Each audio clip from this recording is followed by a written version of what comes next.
झरिया में सिंह मेंसन समर्थक धनंजय यादव गुट और रघुकुल समर्थक रामबाबू गुट के बीच खूनी संघर्ष हुआ, जिसमें गंभीर रूप से घायल निरंजन तांती की रिम्स ले जाने के क्रम में मौत हो गई। खास बात यह है कि घटना के बाद कोई भी बड़ा अधिकारी घटनास्थल पर नहीं पहुंचा। इस घटना के बाद से दोनों पक्षों के बीच तनाव बना हुआ है। गुरुवार की सुबह झरिया थाना क्षेत्र स्थित सिंहनगर गुलगुलिया पट्टी बम और गोलियों की आवाज से दहल गया। झड़प में आधा दर्जन लोग घायल हुए, जिसमें से 3 की स्थिति गंभीर बनी हुई है। उसमें से एक की मौत रांची रिम्स ले जाने के दौरान हो गई। निरंजन तांती 2 दिन पहले ही कांग्रेस पार्टी छोड़कर बीजेपी में शामिल हुआ था। झरिया पुलिस ने घटनास्थल से 5 बम, 2 खोखे और 1 तलवार बरामद किया है।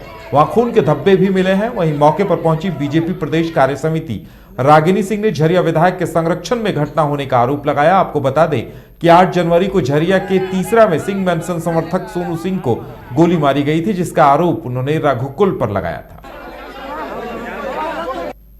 आज ये हुआ कि परसों पार्टी ज्वाइन किए, कल तक चुप रहा। आज हमको बुलाया, ये लोग को बुलाया, ये लोग नहीं किया। हमको बुलाया, बोला कि तुमको कहा गया था बीजेपी के ऑफिस। हम बोले थे कि पानी और बिजली के कारण गए थे। तो बोला कि तुम बता दिया कि रंगदारी लेता, तो बोल दिए भाई कितना से आएंगे। मैडम को बोले कि रंगदारी नहीं लेता। उसको पता चला कि रंगदारी तुम काहे बोला कि रंगदारी लेते हैं।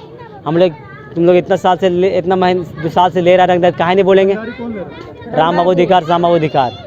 आज जितना गोली बम सब वही चलवाया। आज चोरी डकैती जितना होता है ना, पुटकी में केंदुआ में कहीं भी होता है, सब वही डकैती करवाता है। बोलता है 2-4 को चोर वही से करवाता है। मामला हुआ था हम अभी तक नहीं, हमको अभी तक लिखित नहीं। देखिए ऐसे नहीं ना दे रही है, अभी तक हमको मालूम ही नहीं है कि क्या हुआ, कैसे हुआ। महिलाएं और मजदूर भाई 200-300 संख्या में 2 दिन 3 दिन पहले कांग्रेस छोड़कर भाजपा ज्वाइन किए थे। हमारे गरीब भाई को कुछ लाभ नहीं मिल रहा था। उन लोगों को भाजपा पर विश्वास था और भाजपा पे आस्था जताया, इसलिए उन लोगों ने भाजपा पार्टी ज्वाइन किया। और इसी को लेकर उन लोगों ने नहीं एग्री हुए तो रात में उन लोगों के एक महिला के साथ मार पीट और जितनी भी बच्ची थी घर से निकाल कर उनको छेड़खानी और बदतमीजी करने की प्रयास किया गया उसके साथ। और जो लोग बचाने के हमारे भाई जो आगे बढ़े उसके साथ जानलेवा हमला, चाकू। और रांची में साइबर अपराधियों ने एसबीआई कस्टमर केयर का प्रतिनिधि बनकर युवती के बैंक खाते से लगभग 3.5 लाख रुपए उड़ा लिए थे। इस मामले में पुलिस ने 2 साइबर अपराधियों को गिरफ्तार कर लिया है। गिरफ्तार अपराधी का नाम एनुल अंसारी और बहरुद्दीन अंसारी बताया गया है। दोनों ही अपराधी देवघर जिले के पत्थरघटिया गांव के रहने वाले हैं। मामला दिसंबर 2022 का है, जब युवती कुमारी पूजा को अज्ञात साइबर अपराधियों ने कॉल कर खुद को एसबीआई कस्टमर केयर का प्रतिनिधि बताया। युवती ने अपराधियों पर भरोसा कर लिया। फिर अपराधियों ने युवती से एनीडेस्क एप्लीकेशन डाउनलोड करवाया। फिर उसके जरिए अपराधियों ने युवती के अकाउंट से रुपए उड़ा लिए। वादी कुमारी पूजा के कंप्लेंट के आधार पर एक केस दर्ज हुआ था। उसमें एसबीआई कस्टमर केयर के रूप में कॉल करके अपराधी लोग उनका मोबाइल पर एनीडेस्क का ऐप इंस्टॉल करवा दिया और करने के बाद उनका मोबाइल फ़ोन हैक करके उनके डिटेल्स निकाल के करीब 4 लाख रुपए उनसे ठगी किया गया। इस कांड को हम लोग तुरंत एफआईआर करके और इसमें गहनतापूर्वक अनुसंधान करते हुए एनुल अंसारी और बहरुद्दीन अंसारी दोनों को जो है हम लोग गिरफ्तार किए। दोनों देवघर जिला के रहने वाले हैं और उनके साथ साथ गिरफ्तारी के साथ साथ उनका बहुत सारा डॉक्यूमेंट्स, बैंक डॉक्यूमेंट्स और मोबाइल फ़ोन्स मिला है। बहुत सिम कार्ड्स भी मिला है और उसके आधार पर आगे इस कांड का अनुसंधान किया जा रहा है। बहुत जल्दी जो है इस कांड का पूरी खुलासा हो जाएगी। 20 साल से कार्यरत दैनिक वेतनभोगी नियमित होंगे। झारखंड हाईकोर्ट ने नियमित करने का आदेश दिया है। प्रार्थी अमीनुल हक समेत 6 ने अपनी सेवा नियमित करने को लेकर याचिका दाखिल की थी। दोनों पक्षों को सुनने के बाद न्यायाधीश आनंदा सेन की अदालत ने मुख्य सचिव को आदेश दिया। साथ ही 8 सप्ताह में सभी कर्मियों को नियमित कर सूचित करने को कहा है। 5 लोग थे जो पिछले विगत 20 वर्षों से झारखंड सरकार के विभिन्न मंत्रालयों में दैनिक वेतनभोगी के रूप में कार्य कर रहे थे, अनवरत कार्य कर रहे थे। उनसे ये कार्य लिया जा रहा था और उनको संविदा कर्मी की तरफ दी जा रही थी। पहले भी उन्होंने हाईकोर्ट का दरवाज़ा सहारा लिया था, लेकिन और उनके जब उनका मामला वापस सरकार को भेजा गया तो मनमाने तरीके से सरकार ने और लोगों को किया, नियमित कर दिया और इनको छोड़ दिया। यहाँ तक कि सरकार ने उन लोगों को भी नियमित कर दिया, ये बोलते हुए कि कुछ लोग दैनिक भोगी बिहार से आए थे ट्रांसफ़र होकर, जबकि दैनिक भोगियों को ट्रांसफ़र होने का तो कोई सवाल ही नहीं है, एक स्टेट से होता ही नहीं है। और इनको गलत तरीके से छांट दिया गया था। फिर दोबारा हाईकोर्ट आए तो हाईकोर्ट ने सरकार से पूछा कि ये काम कर रहे हैं, सरकार ने बताया काम कर रहे हैं। कितने दिनों से काम कर रहे हैं? तो 20 वर्षों से काम कर रहे हैं। इनका सैलरी कितना है? तो सैलरी तो संविदा कर्मी टाइप की है। तो दोनों पक्षों को सुनने के बाद माननीय न्यायालय ने कहा कि ये बहुत ही गलत है, अनफेयर है, ऐसा आप नहीं कर सकते हैं, है ना। तो उन्होंने मुख्य सचिव को ये निर्देश दिया है कि इन सब चीज़ों को ध्यान में रखते हुए इनके नियमितीकरण पर 8 वीक के अंदर आदेश पारित करके।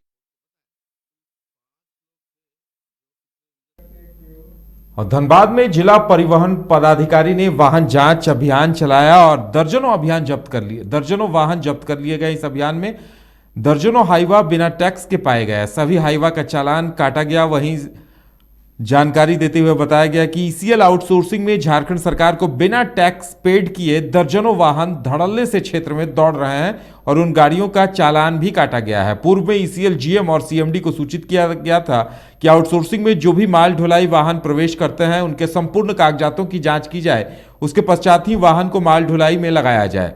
लेकिन अब ये तथ्य सामने आया है कि झारखंड सरकार को राजस्व की बड़ी क्षति हो रही है। इसलिए राजेश कुमार सिंह जिला परिवहन पदाधिकारी ने कई वाहनों को जब्त कर लिया है और जब्त वाहनों को विभाग की तरफ से वाहन मालिकों को नोटिस भेजा जा रहा है और उन्हें समय सीमा दी जा रही है कि अपने कागजात दुरुस्त करा लें, अन्यथा उनके ऊपर सख्त कार्रवाई की जाएगी।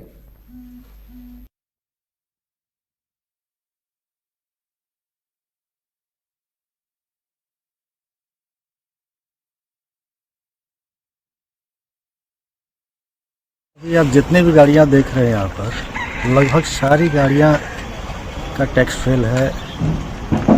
किसी का यहाँ पीए नहीं है, किसी की एंट्री नहीं है। इस पे विभाग क्या कर रही है? विभाग पूरे अभी सारी गाड़ियां का जो भी अभी हम लोग जो फाइन है, फाइन इम्पोज करेंगे हम लोग। कितने गाड़ियाँ होंगे सर टोटल? 18 गाड़ियाँ हैं अच्छा, जो यहाँ पर पड़ी हुई है और सारे का टैक्स फेल है।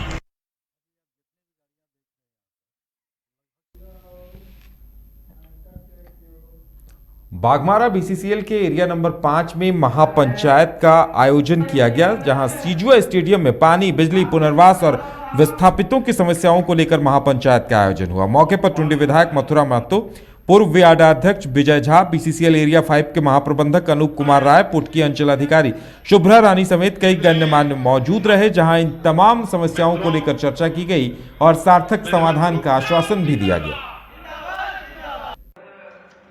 एक महापंचायत में सब जुटे हैं, जुटान हुआ है इस क्षेत्र के रहने वाले तमाम लोगों का, जो वर्षों से पीड़ित हैं, हमेशा भयभीत रहते हैं कब उसका आशियाना उजड़ जाएगा।